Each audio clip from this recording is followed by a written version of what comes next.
Kisah mencekam pria bernama Jayadi alias Yadi yang nyaris jadi korban keganasan seekor buaya. Dia diterkam buaya saat sedang mandi di pinggir Sungai Cantung, Desa Karangpayau, Kecamatan Kalumpang Hulu, Kota Baru, Kalimantan Selatan pada Selasa 8 Agustus 2023. Pria 79 tahun itu mengalami momen mengerikan saat tiba-tiba disambangi salah satu hewan ganas tersebut. Beruntung, Yadi berhasil menyelamatkan diri meski sudah terseret jauh ke dalam sungai. Meski demikian, terdapat sejumlah luka di tubuhnya.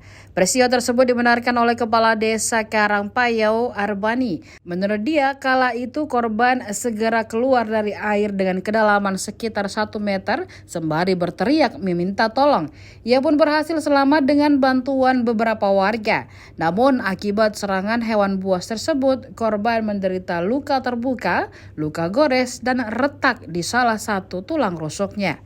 Menurut Arbani, pasca kejadian korban sudah mendapatkan perawatan di puskesmas sebelum dibawa ke klinik Medika Batu Licin, Kabupaten Tanah Bumbu.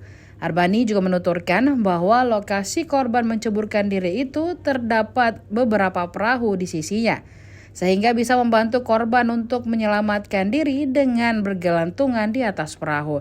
Keberadaan perahu juga membuat buaya tidak bisa leluasa menyerang korbannya. Dalam kesempatan itu, Arbani juga mengatakan bahwa insiden ini bukan pertama kali terjadi. Sebelumnya, akibat serangan buaya, seorang warga ditemukan meninggal dunia, sementara 2 orang mengalami luka-luka.